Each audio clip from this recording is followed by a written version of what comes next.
Good evening, everyone. My name is Tiffany Montoya, and I am serving as today's hearing officer for San Francisco Public Works. Sharice Waiters is the clerk of this hearing. This hearing is being recorded via Zoom and will be available afterward through a link on the San Francisco Public Works website, sfpublicworks.org. As this is a virtual hearing, there is no sign-in sheet, so if you would like to receive information about the results of this hearing, please send an email to the email address listed on the hearing notice. This public hearing is being held to consider the following. First, public comment. Members of the public may address me on matters that are within the public's jurisdiction, but not on today's agenda.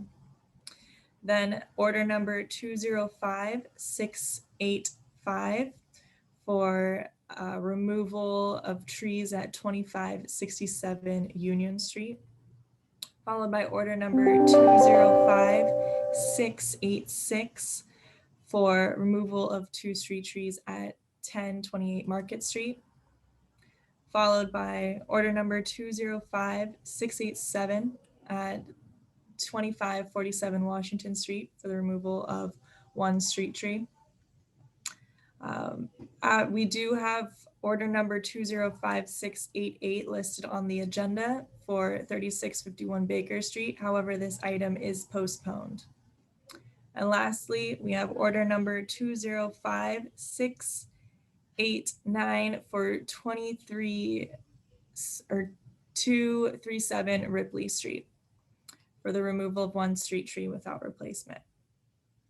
My job as the hearing officer is to gather the facts for the hearing item, listen to your testimonies, and help our Director of Public Works make determinations. I will not be making any decisions today. Instead, I will forward the findings from this hearing and make my recommendations to the Director. The Director will make the final determinations. When the Director's determinations are made, the department will notify you of them if you have provided contact information. The hearing will proceed as follows for the 5 cases. I will ask Public Works staff to speak first and present the case. Then I will allow the appellant or applicant to speak. Then any member of the public or witness who would like to speak. Then the department, if the department would like to address any comments. And finally, the appellant or applicant. Again, if the person has any rebuttals. Each speaker will have up to 3 minutes to speak. The clerk will monitor the time for all speakers and will indicate when the speaker has 30 seconds left. If you are a party to this proceeding, I will call on you to speak, or the clerk will call on you to speak. If you would like to use visual materials in your presentation, please let us know before you speak. You will then have the standard 3 minutes to provide your comments. If you are a member of the public or witness who wants to speak, use the Zoom's raise your hand feature if you are on the computer to put yourself in the queue to speak. If you are dialing in on the phone, dial *9 to indicate you're raising your hand. When it is your turn to speak, we will recognize you. And if you're on the phone and you're muted, press *6 to unmute. So *9 to raise your hand, *6 to unmute. Comments and questions should be addressed to me and not to the department or the applicant. If you would like to finish your comments within the allotted time, you may submit written testimony to me by the end of this hearing. If I feel that a question is warranted, I will ask the question. After all comments are completed, I will close the item. We will now begin the hearing. Before hearing our first order, members of the public may raise their hand now to address items within the department's jurisdiction that are not on today's agenda. You may raise your hand again via Zoom's raise your hand feature or the *9 feature. Please know you can also submit written comments to urbanforestry@sfdpw.org.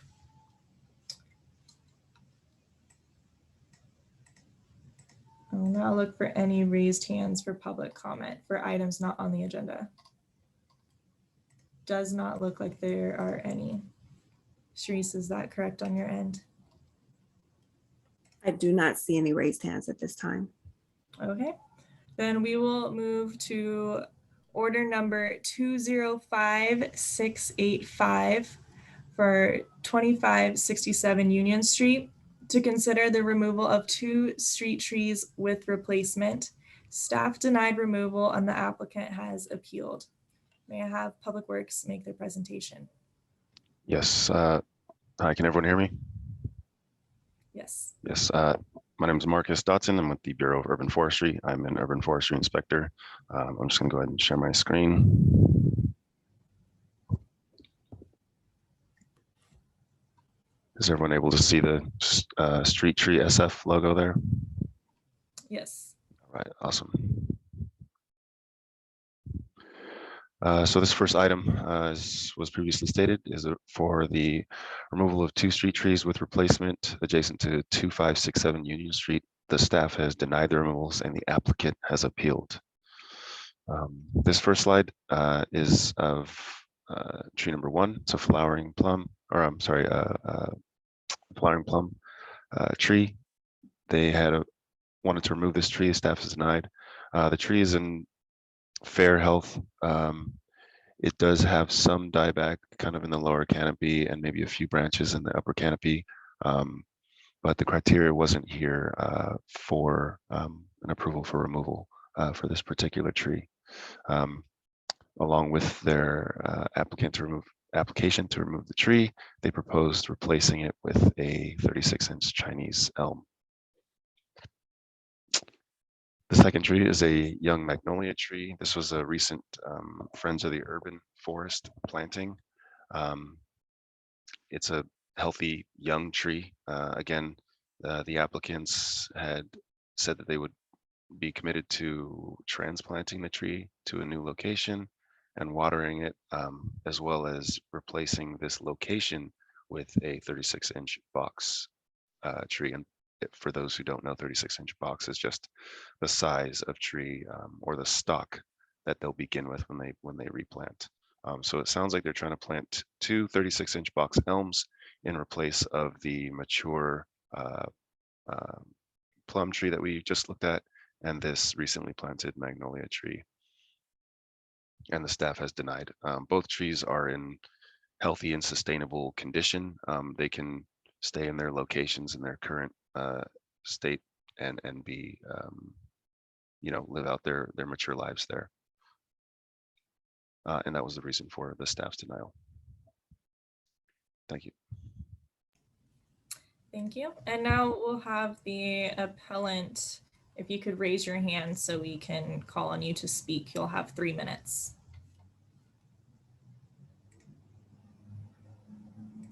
Okay, I see Jordan. Can you hear me? Yes, Jordan. Hi, can you hear me? Yes. Okay, wonderful. So we are looking to have 2 larger spaces of land outside of the house, which we were hoping would help with the dogs and everybody walking around. We have neighbors across the street that have a beautiful line of the Chinese elms, and I know they're evergreen and they don't cause as much syrupy stickiness and everything that happens with the plums, and they provide more shade. My neighbor who's lived here forever was very excited about the idea. I'm absolutely more than happy to be responsible for putting the magnolia in.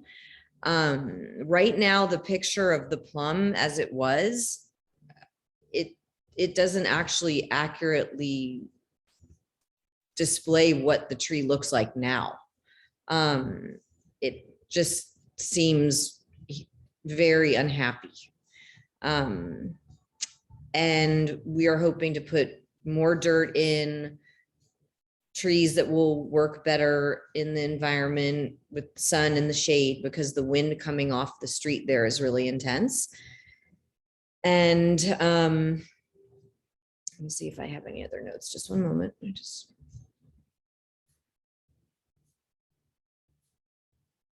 I think if you look at our street, you'll see a lot of root bases that are really constricted because of the space. And I think that 36 inches will be better. And I have gone and talked to neighbors telling them, you know, no pressure, but this is what I intend. And all of them were supportive of it and said, yeah, the tree's not only a total mess and annoying for us, but it's dead. And I said, well, apparently it's not dead yet, but we're headed that direction. And I just wanted to take advantage of not having it fall over or more damage and just get new trees out in front of our house.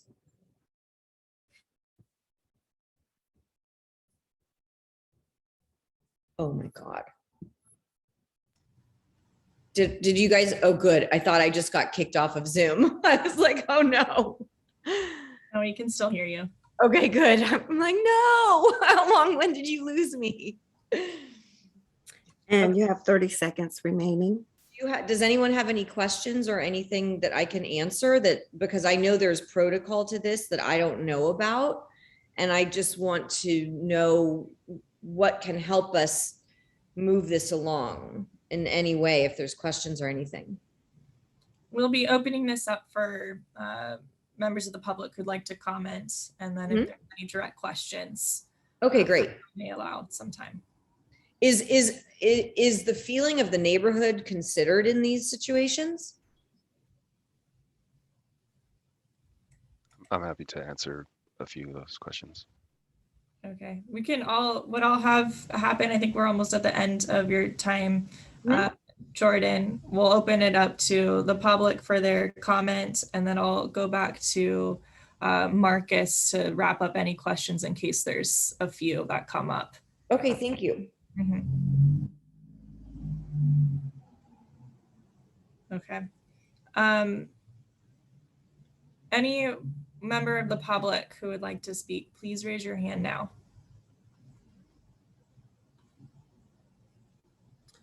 We have John Nolte. Go ahead, Mr. Nolte. Good evening. Can you hear me? Yes, we can. Great. First, I believe the property owner probably was there when FERF planted the tree in front of the property. So therefore, they had a choice of what tree went in. So I would that seems as a given that the magnolia is to stay. It's a brand new tree. It's been there for not very long because you see everything is, you know, it's planted for, I don't know, less than a year or two. So, you know, because it has all the stakes and everything in a bag. So, you know, it's still in the watering process. So it's not there, been there for under 3 years because it still has the green bag. So I would say that tree for sure should stay because the property owner had to sign off for FERF to plant the tree there in the first place. And then having second thoughts after the fact. And then I'm not sure about the other tree because questioning about whether or not that tree is in good health or not. And I don't know when the last time FERF was out there to check that tree to see if it's declining or not declining at its current state. So that would be my only question, is the status of the current tree with a more appropriate picture and time dated stamp so I know when these pictures are taken. Thank you and have a good evening. Thank you. Okay, should we go to, I believe, Douglas Fenton? Go ahead, Douglas, you should be able to speak now, Mr. Fenton.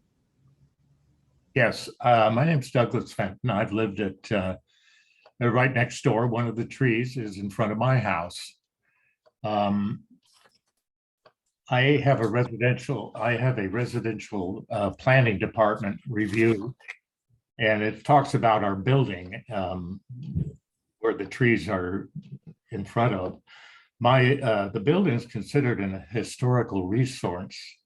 The existing roof forms and ridge lines in the front of the building have to be retained. This was all done in 2014 before the house was started to be rebuilt. The windows and the facade configuration have to be maintained. This is from the planning department. Because it's a historical resource and we'd like the trees to match. And that's been the case for over 45 years. I've lived there since 1973, and there's always been 2 plum trees, and they're in the process. Each of them has fallen down by themselves without any help and had to be replaced. And when it happened to me about 3 years ago, when my plum tree fell down, I requested the Friends of the Urban Forest replace it with another plum tree, so it would be the same as the one next to me. They responded with, no, that type of plum tree is not strong enough to survive there. So I had to choose another option to replace it. The young tree I have there on the side is a couple of years old and can be replaced. Our building's a historic resource, and I'd like, as my new neighbors would like, to have a match for a long time. As I say, I've been there since 1973, and we've had the same trees for over 48 years. And this change occurred not because of my choice. And the one you see here on, I don't know if you see it now, but the other tree is in front of my house. The one about 3-4 years ago just fell completely down. No reason, just flopped over and died. And evidently the plum trees just have that experience because it was the urban forest people just would not replace it. So we'd like, something strong and attractive and matching the place next to me. And that's 30 seconds. Pardon me? 30 seconds. Okay, I'm finished. Thank you. Thank you. Then we have Michael Nolte. Go ahead, Mr. Nolte. I appreciate the review of what's happened about the trees by the previous speaker, but the thing is, having trees that actually can withstand San Francisco's weather is important. And according to what I heard already was when the presentation was given by the staff, it said that both trees are healthy. So removing them does damage the health of the tree, and removing them will damage them and would make it harder for them to be replanted. And since if they're both healthy, then they should stay. My suggestion to the property owner or owners, because I'm not clear if there's somebody next door that's also talking here, but anyway, is wait until a tree falls down and then get the permits to replace them. I think this is premature. So I think I agree with staff. If they're both happen to be healthy, then they should stay. It sounds like, in given time, something may happen to the plum tree, and that would be your opportunity to the existing plum tree. Then that's your opportunity to do something. I don't think it's wise to be removing trees when they're still healthy. That's not really the purpose of what should be done. Thank you. Thank you. If there's any other public comment, please raise your hand now before I return the floor back to Marcus of Buff. Doesn't look like there's any more hands. Marcus, if you would like time to address questions. Thank you. Marcus with the Bureau of Urban Forestry. Sorry about that. I think my screen is still being shared. Yes, the comments were heard by the Bureau of Urban Forestry, by all of those who spoke. The comments about the Friends of the Urban Forestry that was just planted. Yes, the tree was just put in the ground. You know, removing trees for the purpose of acquiring sort of a matching aesthetic down the street is not sort of a priority that we use to, or a criteria that we use to evaluate whether or not to remove trees. Just across the board and how we've addressed other similar cases. The plum tree in particular, there were some comments about Friends of the Urban Forest possibly suggesting different species to plant, and that's why the magnolia was planted instead of a purple leaf plum. Is this species in particular, although there are some in the city that do well, and they're great trees to look at if they are doing well, we're finding that when they're planted, they're just harder and harder to establish with our changing climate. And it's kind of a species that has been downgraded several times on our preferred species list. And we just don't plant it because, you know, maybe if somebody wanted to plant one of these in their backyard, they can really baby it and give it everything it needs. But as a street tree, it you know, 9 out of 10 times it doesn't survive past the establishment period. So it's kind of, you know, not on our list for that reason in terms of a replacement species. And yes, the tree is, the purple leaf plum is not in excellent condition, but it can sustain in its current state. And replacements would be thought of later at a later time, possibly when it was evaluated again by the Bureau of Urban Forestry and was found to be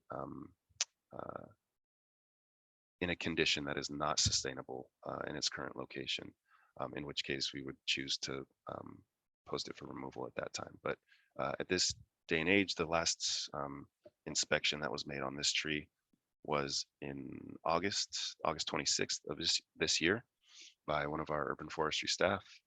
And at that time, the tree was evaluated for its health and concluded that it should not be posted for removal based on its current condition. I think I addressed the items that were mentioned. Thank you. Okay. It looks like there's no more hands, so if there's no more comments for this item, I will now close the item and will make my recommendations to the director. And I will now move to order number, I did say, sorry, Jordan, I did say I would give you a chance. I'll give you 1 minute before I move to the next item.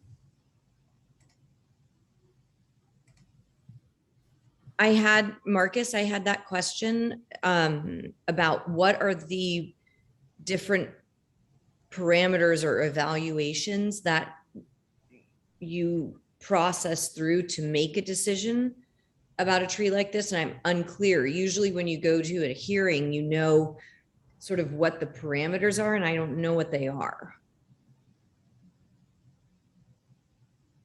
Like can you hear me? Yes, I can hear you. Okay, so for example, my neighbor Doug spoke about the process of all of us having to maintain things certain ways in front of our homes and the value of that from a historical standpoint.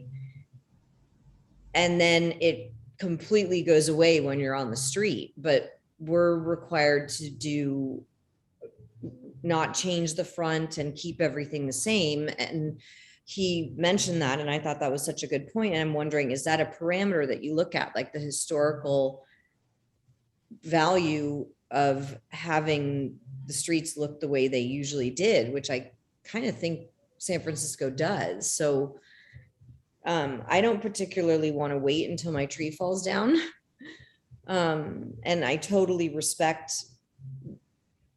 wanting to keep as many trees and more trees in San Francisco. The magnolia tree is in such a small size. I respect the person's comment about it threatening the roots. I think if it was properly done and cared for, like in my mom's garden, I think it would be okay, or wherever you guys tell us to put it. I don't devalue those trees. And I know that they can be replanted and possibly like and properly cared for. I think that I, myself, and my neighbor and the neighbors around feel supportive of this idea. And I think that given that we live on the block and anyone evaluating it aside from a neighbor or two that have very good arguments, I think that it should be reconsidered. Okay, thank you, Jordan. I will now have to close this item and we'll take your comments into consideration and we'll move to the next order. Okay, thank you. Okay. Moving to order number 205686 for 1028 Market Street. This is to consider the removal of 2 street trees with replacement. Staff approved the removal and the public has protested. May I have Marcus of Public Works make their presentation, please? Yes, Marcus with the Bureau of Urban Forestry. As she mentioned, there's 2 trees that were applied to be removed at 1028 Market Street. We approved the 2 removals and the public has protested. This is a construction project that's nearing completion at this address. The 2 trees that they have selected for removal and replacement are 2 platanus trees along the frontage of their project. You can see them here labeled tree 4 and 5. Those are the sequence numbers of the trees in front of the building. Tree 5 is I apologize for the scaffolding obscuring the view, but this was the best one we could get at the time when we received the application. These photos, there are a couple more that I'll go over, but bear with me with these photos. Tree 5 is kind of back behind the scaffolding, and then tree 4 is, is there on the right. Not a lot of canopy, as you can see. It just has kind of very few leaves at the top, just a real spindly kind of tree. And again, this is kind of our staff's efforts at getting another photo of the tree.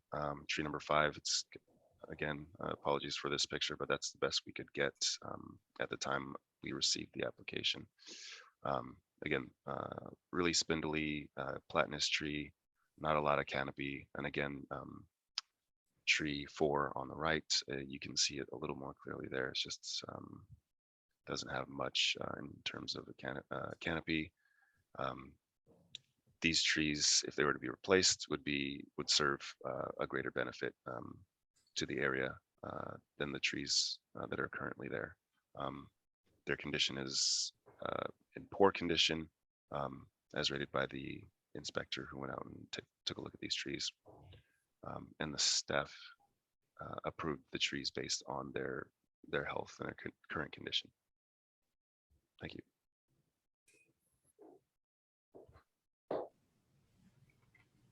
Okay. Please raise your hand if you were the applicant for this item. And Sharice, I'm not able, the screen showing everybody disappeared for me. Oh, okay. I can see it. It's no problem. We have Adam Tetenbaum. Would you like to go ahead and speak? You can unmute yourself, please. Yes, can you hear me? Yes, we can. Thank you. Hi, thank you. My name is Adam Tetenbaum. I'm with Olympic Residential Group, and we're the developers of the new apartment building at 1028 Market Street that have applied for these 2 trees to be removed and replaced. I want to start off by saying that I myself am a San Francisco resident. I live just off Market Street down by the Castro end, and I fully appreciate and understand concerns about the tree canopy and coverage throughout the city, especially on Market Street. As you saw, these 2 trees are in extremely poor condition, and our only goal in replacing them is to help restore the tree canopy on Market Street and in the city. These are going to be for rent apartment. This is a for rent apartment building that we are planning to own and manage for a long time. And these trees are very close to our main entrance on Market Street. And one of them is really just right in front of our main entrance. And so we have every incentive and intention to keep them healthy and alive into maturity. We've identified the nursery where the appropriate size replacement trees are available, and have already engaged a landscape company to provide the necessary watering and maintenance after the new trees are installed. So, we are hopeful that these applications will be approved so we can help restore the tree canopy on Market Street and make San Francisco more green. That's all I got. Okay, any other members of the public? If you would like to speak, please raise your hand and we will call on you. And if I don't think there was anyone on the phone, but if there was, it's *9 to raise your hand. And we have John Nolte. Did you want to go ahead and speak, Mr. Nolte? Yes, I protested the removal of these 2 trees. The developer did not maintain these 2 trees, and there were actually 8 in front of the property. So we're -3 that were there. If you look at the sidewalk, you'll see there were 8 there. And so therefore we're -3. And per planning code, per the project assessment of the case number 2014.124IU that was approved by the Planning Commission on April 11th, 2014 for this project. There were supposed to be 8 trees, total of 8 trees on Market Street. And so therefore, that's one of the reasons I'm protesting, because the developer did not put tree barriers to help the trees that were there. So we have now missed 2 trees that they want to replace, but an additional 3 that they've destroyed in the process of constructing of this building. So I want to see all 5 put in, and I also want to admonish the developer for destroying 3 trees in front of the building of 1028 Market Street, and be punished for doing so, and the cost of those trees. So Market Street could flourish. The cost of those 3 trees should be either paid in lieu of or replaced. Thank you. Thank you. And then we have Mr. Michael Nolte. Go ahead, Mr. Nolte. Yes, this is Michael Nolte. I'm the Executive Director of Alliance for Better District 6, and this is a project that's in District 6. And, when the public attends the Planning Commission meetings, they do talk about as far as their motion to how they're going to handle the trees during the construction. And if the project developer failed to do what is right to preserve the trees, I don't think they must have not communicated with the Department of Public Works in the process of removing 3 trees, and they should be fined for that. This is not the right way to handle street trees to begin with. And obviously, they had a hard time dealing with the existing 2 trees that still remain. It also shows that they lack the protections around the trees. They've done a crummy job. And so they should be fined for maybe all 5, because they've hurt and damaged 5 trees during the process of their construction. And this is, again, not how you're supposed to deal with trees during construction process. So it's great that the person that's called in representing the developer has said he lives in San Francisco and he likes trees. Liking them and keeping them alive are 2 different things. So who's responsible? It ends up falling on a developer. And so I asked the hearing officer to please consider the some sort of finding for these 3 trees that are missing and damaging the other 2 because they need to be replaced, or according to the staff, they need to be possibly replaced. Thank you. Thank you, Mr. Nolte. I see no other hands at this time, Ms. Montoya. Thank you. I don't believe there were any questions asked, but Marcus, was there anything you'd like to address before I move to the next item? Yeah, thank you. Marcus, Bureau of Urban Forestry.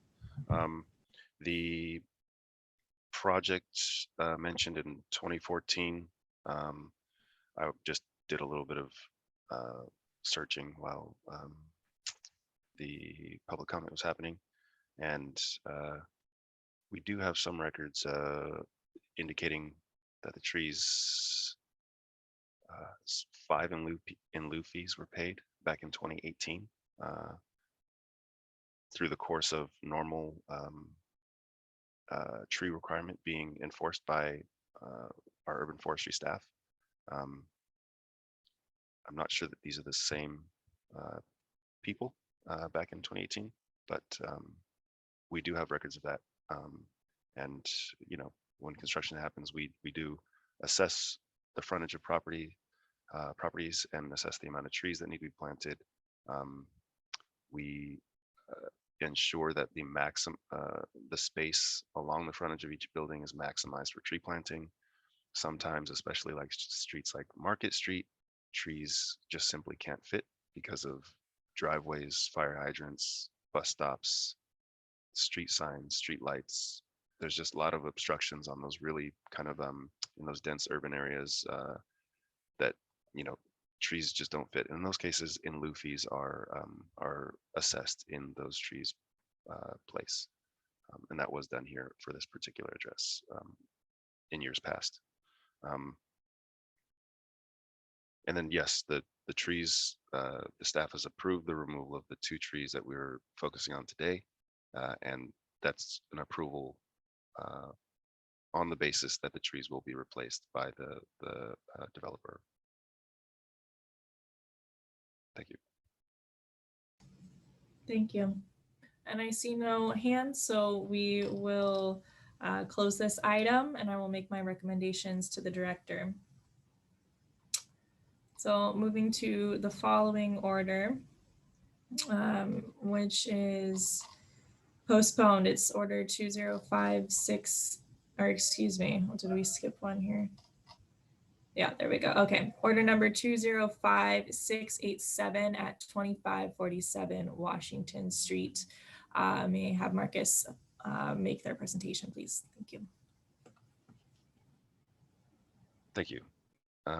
Yes, 2547 Washington Street. This is for the removal of 1 street tree with replacement at the mentioned address. The staff has denied the removal and the applicant has appealed. This first slide is just a photo of the tree in front of the property there at 2547 Washington Street.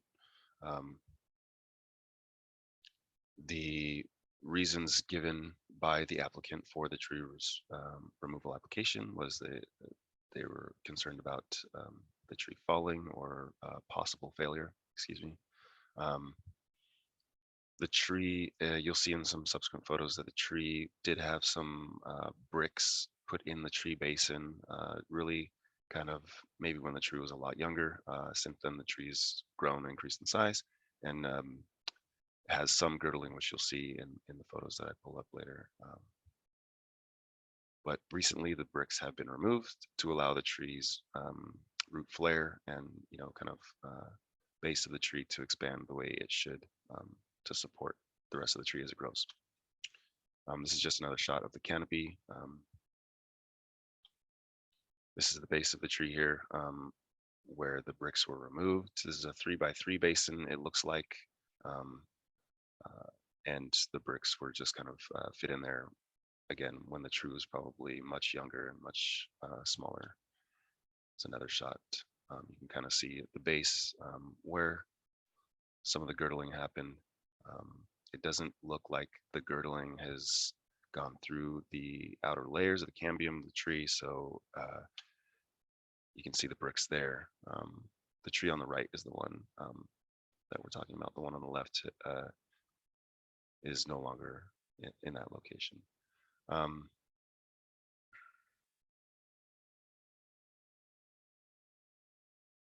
So the risk of this tree has been reduced. The risk of this tree's potential failure has been reduced by the amount of pruning that's been done to this tree. Let me just go back a couple slides. The canopy is quite small in comparison to what it may look like if it were just left to grow as it naturally would without any pruning. So a lot of the mitigation in terms of that, the end weight and the top heaviness of this particular tree was reduced significantly by the amount of pruning that was done. This particular tree, there's some notes by the inspector here that the tree's location, if in the future its health declines so much that it necessitates removal, that a potential new spot to plant a tree could be found adjacent to where it's planted now currently. Excuse me about skipping through these slides here. Sorry about that. And for those reasons, the canopy reduction and the removal of the bricks at the base of the tree is sustainable in its current condition, and based on the tree's health, the staff has denied the removal application for this tree. Thank you. Thank you. If the appellant is on here, please raise your hand so we can call on you to speak. You'll have 3 minutes.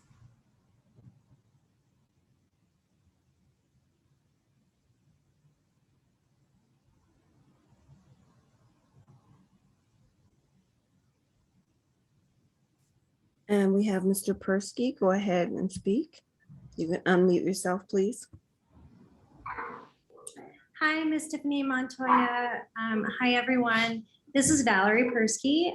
As part owner of the 2547 Washington Street property, I'm strongly in support of removing the tree. I'm also wondering if the photos that were submitted by our arborist are available for you to project that we submitted.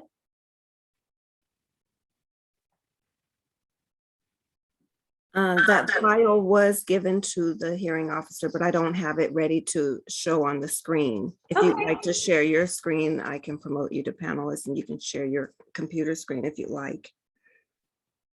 Okay, thanks for letting me know. Just because I think the images that were shared don't truly represent the situation with the bricks and the tree. There's still quite a few bricks underneath the tree and embedded in the trunk. So I just want to clarify that. We love this tree. We do not want to lose this tree. However, it does pose a safety threat to people and property. Unfortunately, the other tree that you guys saw that was next to it, unexpectedly during a very light weather conditions actually fell. And thank goodness no one was injured or killed. But you know, because we have been so mindful and concerned about people and a possible accident and preventing that, we have actually been very supportive in terms of trimming the tree, very proactive. And I just want to be really transparent that I am very concerned about this tree accidentally falling on a human. It was a pretty scary experience. We did submit videos of the tree actually falling, and I was hoping that you guys would be able to show that video as well to see what happened. It was not expected, and our arborist did tell us that when he did see the inside of the tree, that there were all kinds of bugs and there was infestation that he could not see from studying the exterior of the tree. So he was really surprised to see that. And looking at the other tree, he really can't tell because he can't cut open the tree. But certainly it did fall, and it was a very lucky thing that no one was injured. And we are all urging the Department of Urban Forestry to go ahead and remove the tree. And we are really happy to plant another tree. We love trees. We want more trees. We just want to make sure that everyone is safe.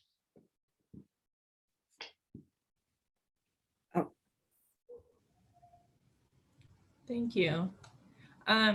Cherise, if you could, I have those emails with the photos, but they're not opening. I don't know if the attachments are coming through. So after the hearing, if you can maybe resend so I can make sure I can open them, I can talk to you after. Okay. Okay, Yeah. thank you. Yes. Yeah, our neighbor next door has two little boys who were just outside playing, and he's the person who submitted the video of the tree just unexpectedly falling. So, yeah. Thank you. Yeah, we'll make sure that I get all of that. Thank you. And we have Nancy Eli. Go ahead, Miss Eli, you should be able to speak. Unmute yourself, please. Hi, actually, this is Brewster Ely. My wife Nancy is right here with me. We are the other owners of 2547 Washington Street, along with the Perskys. I will keep this so it's hopefully not repetitive. The two trees that were in front of the house were paired trees, and the one that fell actually did fall right on the doorstep and the stairs up to our neighbor's house, as you'll see in the video when you have a chance to look at it. Secondly, to keep this tree at its stage now safe, or as safe as we can make it, we have to really have it pruned twice a year. So we're spending upwards of $2,000 to $2,500 a year, because the eucalyptus grows so quickly that's sort of a tough thing to ask to happen annually. But the real key is, and to Valerie Persky's point, if you look closely, no, we don't have to look closely. When you see the other pictures that are not included, the stone, the brick inlay, as is clear, the tree grew over it long before any of us moved here.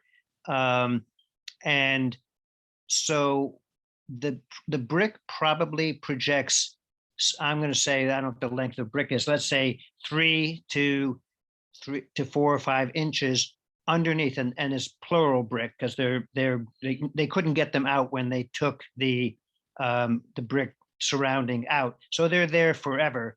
And so the tree is really, for the most part, is devoid of actual wood, about 4 to 5, whatever is 3 to 5 inches in. Finally, we do love this tree. It's a wonderful tree, and when if it comes down, we're facing having the tree that you all put in next to it is this tiny, scrawny tree that probably none of us will live long enough ever to see, being the beautiful tree we would love to have in front of our house. But this tree, as much as we love it and like to keep it, and I wrote this to the San Francisco Public Works, because we've seen the other one fall down and the conditions seem to be repetitive to this tree, it is my point that we recognize this tree is a hazard.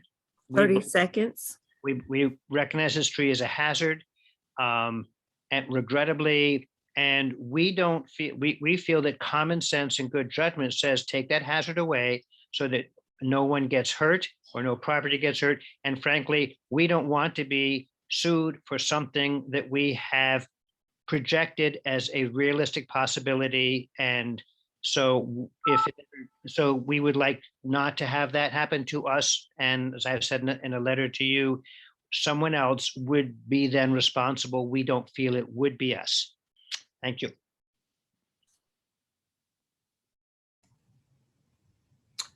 Any other members of the public, if you'd like to provide comment, please raise your hands. We can call on you.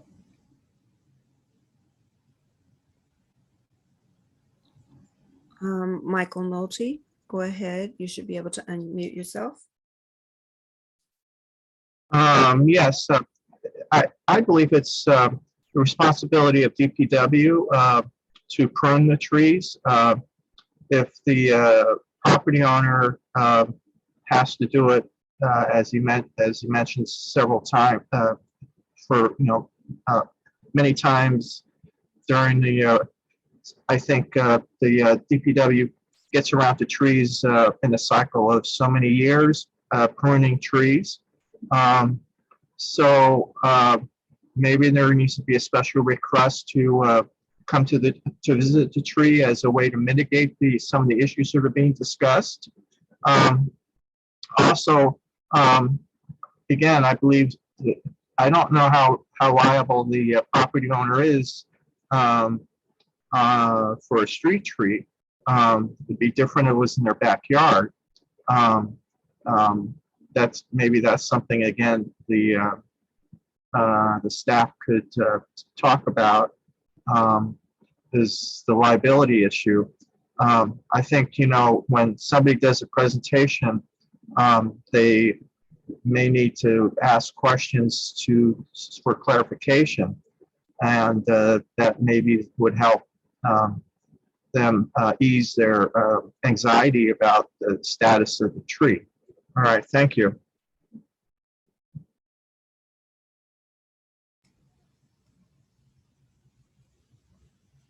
Thank you. If there's any other comments, please raise your hand now.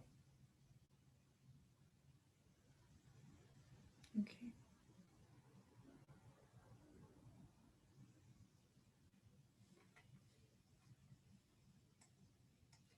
Cherise, have we gone through everyone? Yes, we have gone through the applicants and the public.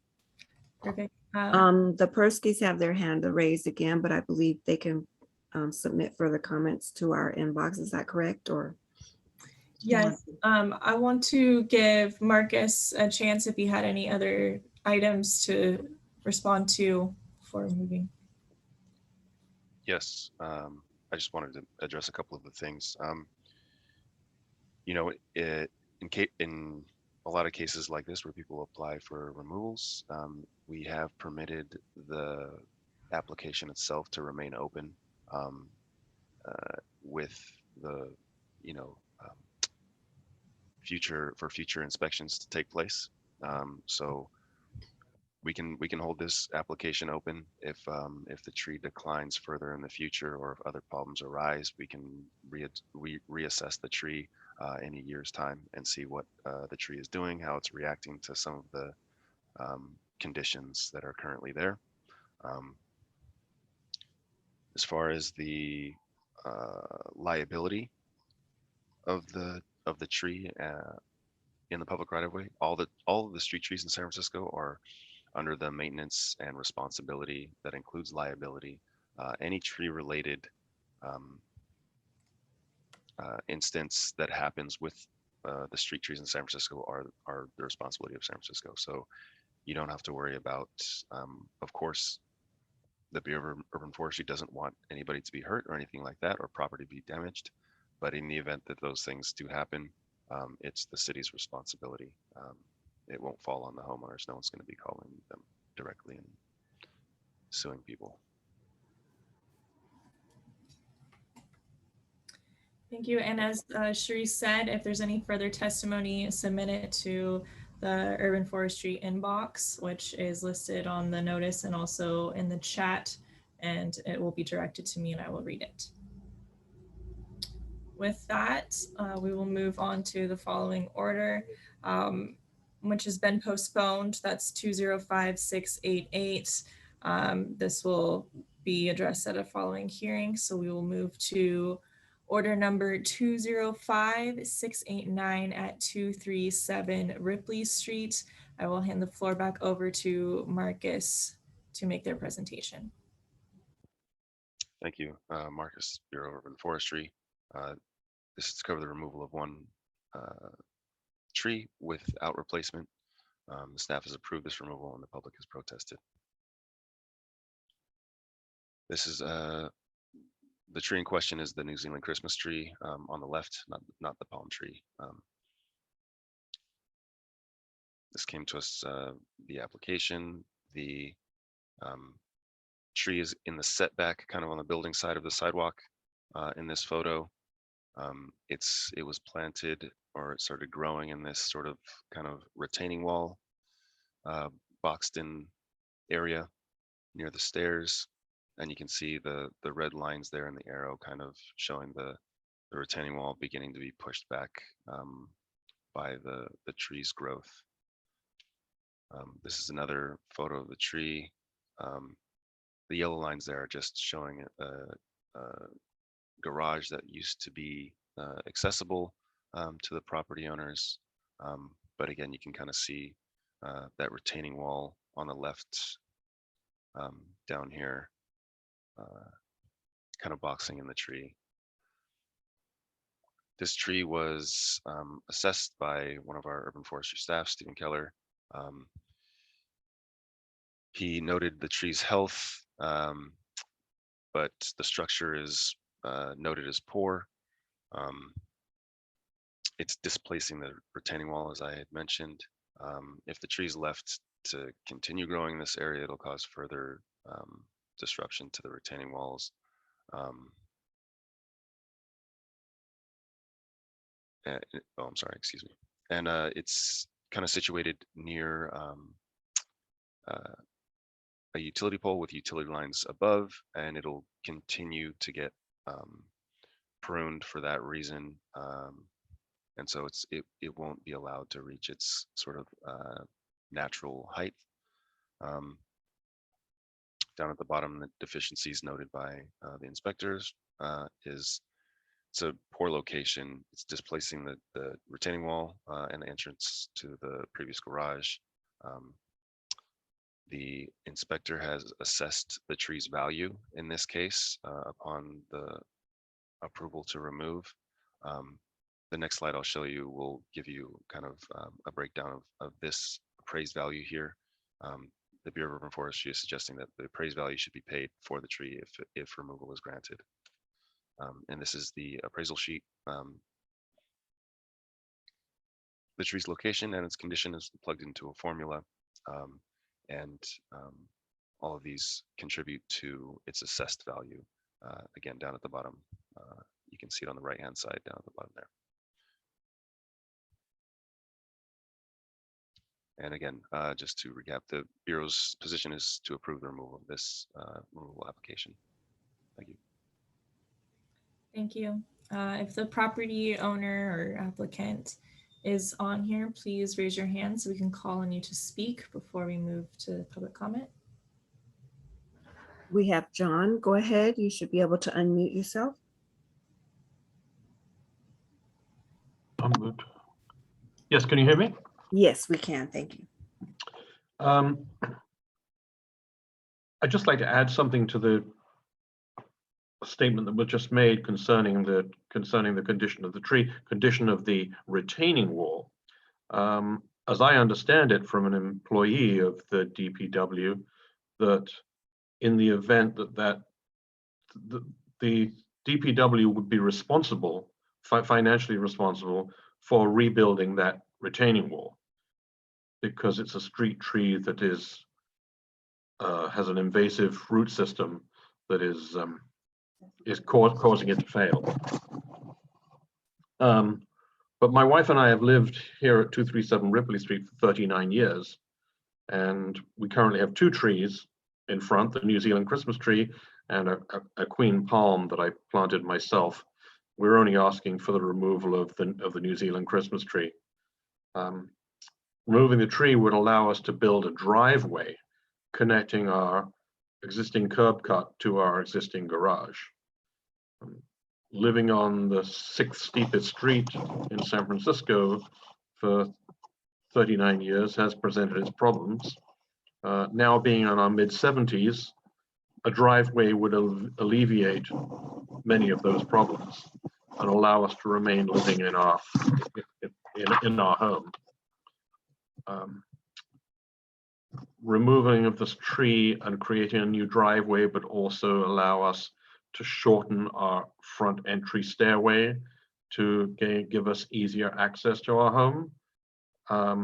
We'll also have a stable area to unload passengers and unload groceries because we currently have no private on-site parking area. Additionally, it would allow us to, construction of the driveway after the removal of the tree will allow us to install a charging station for an electric car, which would be beneficial. And in short, the removal of this tree will allow us to create easier access to our home and allow us to age in place. That's about as much as I can offer. Thank you. I'll open this to any members of the public who would like to provide comments. Please raise your hand and we will call on you.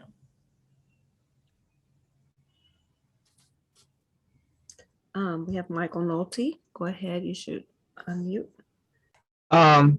Yes, I guess I have as a member of the public, have a question about the assessed value. Does that mean that the property owner pays the assessed value for the removal of the tree? And so they can't get their own person to remove it that might be cheaper? Or I'm not clear what the part about assessed value and who gets paid the assessed value and where does that money go if that is paid to the city? Since I'm aware that we have many trees throughout San Francisco that have not been planted because the DPW does not have enough money to plant trees. Can the money, if there is money being collected here, be put into that fund and not some other pot of money that I think the city has plenty of money for tree removals, but not enough money for planting trees throughout San Francisco. And there's many trees that need to be planted. The other thing is I'm happy to hear that the property owner wants to stay in at their house and they should be allowed to do that. That's important. But I don't know. They also mentioned something about who's responsible for the retaining wall. And could the staff please give clarification on that? Is the DPW responsible for the retaining wall? I'm not clear if this is on their land or considered a street tree. Thank you. Before allowing staff response, I just want to see if there's any other members of the public. I'm not able to see, I don't see any hands. No other hands. Okay, and Marcus, if you'd like to address any of the comments. Yes, thank you. Marcus, the Bureau of Urban Forestry. Yes, the retaining wall. This particular location is, it's not clear to me at this time whether or not this tree or the retaining wall is squarely in the public right of way. It may be perhaps that the tree is significant or within that realm. As I mentioned previously, that yes, tree-related sidewalk damage and uplift is the responsibility of the city, and if that's the case, then yes, the city is responsible for the tree-related damages that have happened there. Although it sounds like the homeowners are interested in not keeping the retaining wall. Perhaps they're wondering about the demolition of the wall. In any case, the answer is yes. If the tree is a street tree and there's tree-related damages, the city is responsible for that.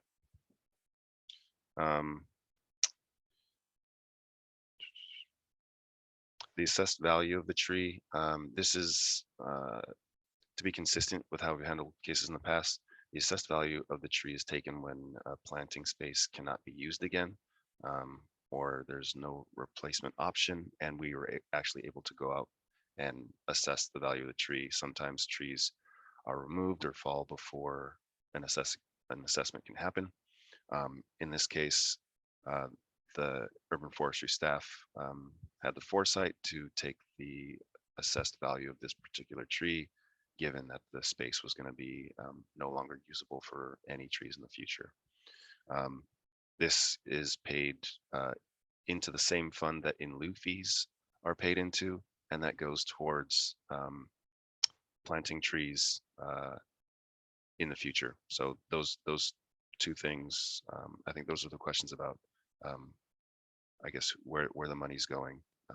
And yes, the homeowner, to the question about the who pays the fee, the assessed value would be Buff is proposing the assessed value be paid by the property owner if the tree is approved for removal,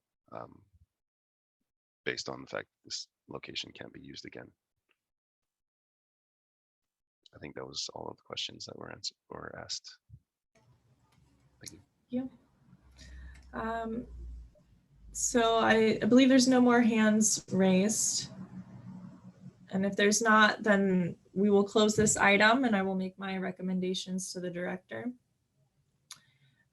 And I'll now ask if there's any public comments on any of the items that were on the agenda. And this is only for people who have not spoken. If you've already had a chance to speak, you will not be able to speak again. This is for those who have come late or did not receive the chance to speak. I believe everyone on our attendance list has spoken at this point. And I'm not seeing any hands. So if there are no more public comments, I am closing this hearing. Thank you everyone for your comments and please stay safe. This hearing is now closed.